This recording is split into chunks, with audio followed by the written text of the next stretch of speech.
The Watership Down Podcast is intended for listeners who are familiar with the plot. There will be spoilers. This episode is scripted by Newell Fisher and Sean Hagins and is narrated, recorded and edited by Newell Fisher.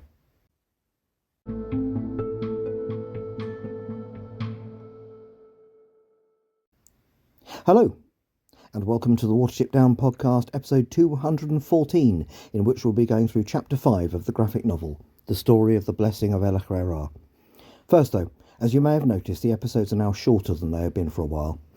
As I've said before, this is a deliberate decision on my part, as making one episode every 2 weeks on only one chapter of the graphic novel has made working on the podcast take up a lot less time than it used to, which has become a necessity under my changed circumstances.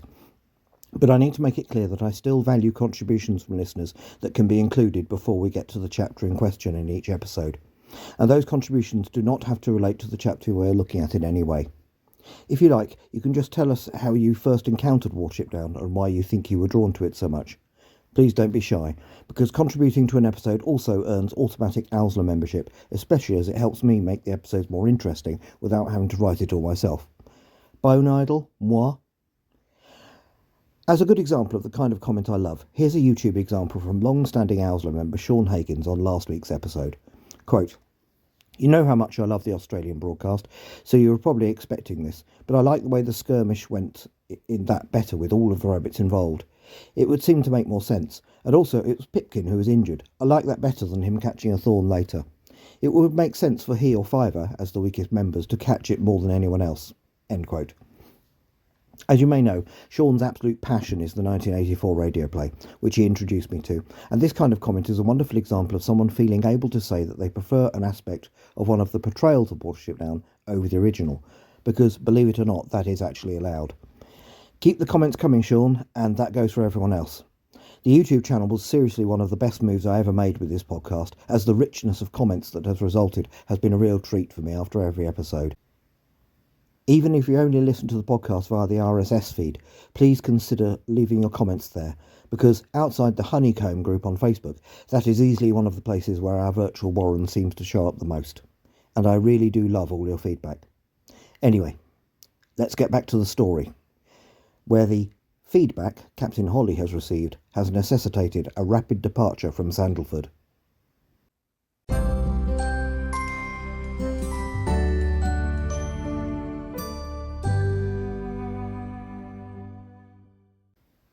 The graphic novel, Chapter 5, The Story of the Blessing of El-ahrairah. Chapter 5 of the graphic novel has 8 pages and is the first to cover more than one chapter of the original novel, chapters 5 and 6, In the Woods and The Story of the Blessing of El-ahrairah, which take up 13 full pages, providing another 5 pages of compression of the original story. We see a culvert with 2 drainage pipes of the type that cross the brook that runs from Sandalford to the River Enbourne. Then rabbits running through woodland, moving towards our point of view. Then a picture of the multiple tracks they leave behind. An owl looks down at the tracks with interest. 2 rabbits running through the woods from the side. 3 more rabbits from the side, 2 of them dandelion and blackberry.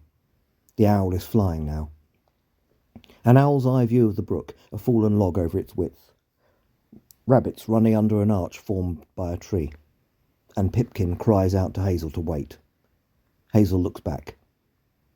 Pipkin adds that they have run further than in their whole lives, Bigwig showing his true character as that Pipkin is nearly Tharm, and Fiver and the others are going that way as well. Pipkin asks if Captain Holly is following them. He is very tired. Hazel takes the counsel and agrees they should rest. Bigwig points out they can't go underground, so Hazel suggests sheltering under some ferns. Was Hazel's tactic to get them as far away and as fast as he could until they said they needed rest? Or was he overestimating how far the group would be able to go? If he is the Hazel we know, it is definitely the first. We see all 10 rabbits resting under the ferns, but they are all looking nervously around them in this alien environment. Hazel turns to Dandelion and asks him to tell a story to take their minds off things. He says he will try. And so, for the first time in 39 years, the story of the Blessing of El-ahrairah appears in a portrayal of Watership Down in the same place as in the original, the last time this happened having been in the 1984 Australian Broadcasting Corporation radio play.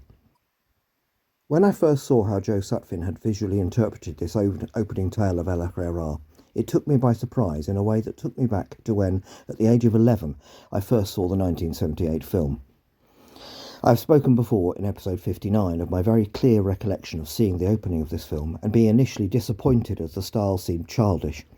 Despite having seen the trailers for the film, I remember wondering if this was going to be the style of the whole film and really hoping not. For watching something childish was the ultimate horror for oh-so-grown-up 11-year-old me. Sutphin's interpretation has reminded me of that moment in the same way. Because although here El-ahrairah is portrayed as looking more or less as naturalistic as the other rabbits in this version of Watership Down, albeit with a face that reflects his mercurial character, the interpretation of Frith is very different to the ambiguous markings of the Frith of 1978. Here, Frith is, to put it simply, a smiling sun, in the same way you might expect to see in a human child's picture, and that I did not expect. But if you think about it, this is actually quite appropriate. When in their lives would rabbits first hear such tales? As kittens. If they were human, they might try to draw pictures of these tales, and how would a human child draw the living sun that is Frith, the one definitely supernatural character in this tale? Probably as a round yellow ball with rays emanating from it as simple lines, and with a smiling face. And so here, in the opening frame of the tale, we see this smiling sun looking down on the world that it has made. Rather than the simple line for a smile and two dots for eyes of a child's drawing, the face of Frith seems to look down upon the world in narrow-eyed satisfaction. The world is portrayed as a curved miniature planet with mountains, forests, plains, rivers and oceans. The stars appear as diamond shapes, as we are told the world is one of the stars, which were Frith's droppings, which is why grass and trees grow so thick on the world. We see a kestrel and a sparrow as friends on one side, and a fox and rabbit as friends on the other, though the rabbit seems to look towards us as if to say, "Are you buying this?" For the first time, we see El-ahrairah looking towards Frith with his fixed, cheeky expression, while surrounded by a horde of other rabbits. There he's young, and there are so many even Frith cannot count them all. Frith does not look at all happy about this. Frith tells El-ahrairah to control his people or he will. But El-ahrairah responds with a happy expression by saying that they are the strongest in the world as they breed faster and eat more. He adds this is an act of love towards Frith, as they respond most to his warmth and light. Unhappy, Frith thinks to himself that El-ahrairah is not listening. And so, with far less drama than the 1978 film, we are told that Frith bestows his gifts on animals, giving the blackbird the gift of song and the cow great strength and horns. But the fox and the weasel are given the desire to slay the children of El-ahrairah. As El-ahrairah goes to meet with Frith to receive his gift, a swift warns him what Frith has done, adding that the fox and weasel have been given cunning hearts and sharp teeth. And it gets worse. The cat has been gifted silent feet and the ability to see in the dark. All this has been done so they will kill and eat rabbits. His face not looking quite so cheeky now, El-ahrairah hears Frith call for him. We see Frith pretending to be irritated at having to look for him when all the other animals went to him. El-ahrairah is seen running away from Frith's advancing rays in fear. He thinks the fox and weasel are with Frith. We see him begin to dig a hole, thinking he will just hide. Only his bottom is visible.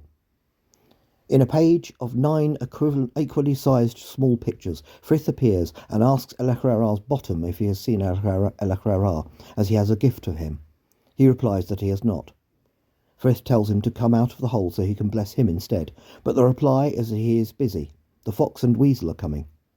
If Frith wants to bless him, he will have to bless his bottom. Frith looks confused, but he agrees. As diamonds descend to the ground, looking just like Frith's droppings, he wishes that this creature's bottom be strength and warning and speed, and that it forever saves the life of its master. We see El-ahrairah's tail grow larger and white as Frith withdraws satisfied. We see El-ahrairah gaze in wonder at his new blessed bottom.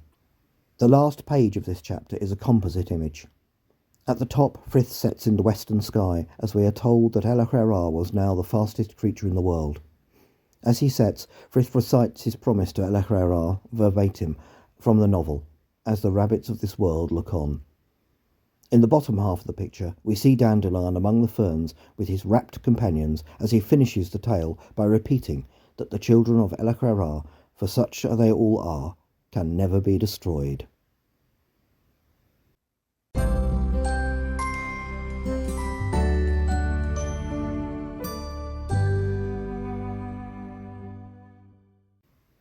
Comparison with the book. The extensively described frightening journey through the woods of the original novel is replaced here by 2 pages of images that appear to show the rabbits making their way quite rapidly through the woods, as opposed to the slow, hesitant progress of the original, in which eventually they lose sight of the brook that leads to the Emborn altogether. The only rabbits who are explicitly stated as having run in the woods are Hazel and Dandelion, as Hazel reconnoitres ahead and Dandelion joins him at a speed that impresses Hazel. At this point, Dandelion makes the first reference to El-ahrairah in the book, comparing Hazel to him, and Adams explains the significance of this figure for rabbits, comparing him to the English Robin Hood or the American John Henry. In doing so, he uses a word for black people, perhaps the gentler version of the N-word, that reminds us of the age of the original novel, as it is a word that was still just about acceptable in some context in the late 60s, but would never be used now unless an insult were intended. El-ahrairah is also compared with Brer Rabbit. Again, in a British context, he could be compared with the somewhat tamer Peter Rabbit. As I have said before, the rabbits of Watership Down could be described as Peter Rabbit undressed.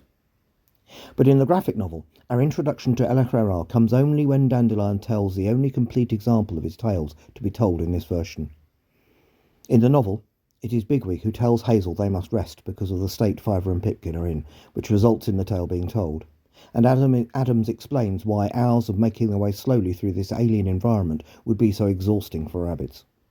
Here, Pipkin himself first says that they need to rest, having run for longer than they have ever had to before, which Bigwig then backs up.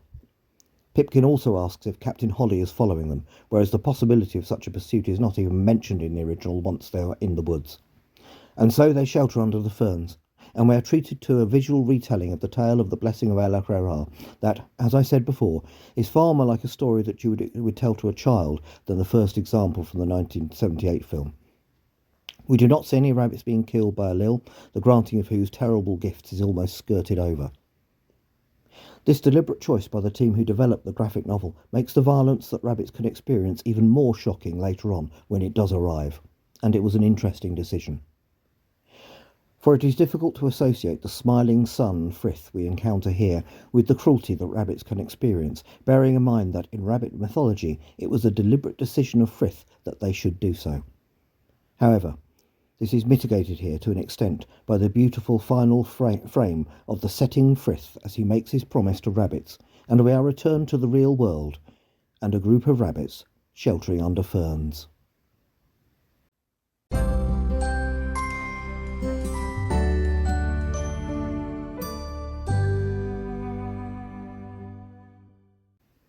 Next time, the rabbits encounter a Lendry and a river.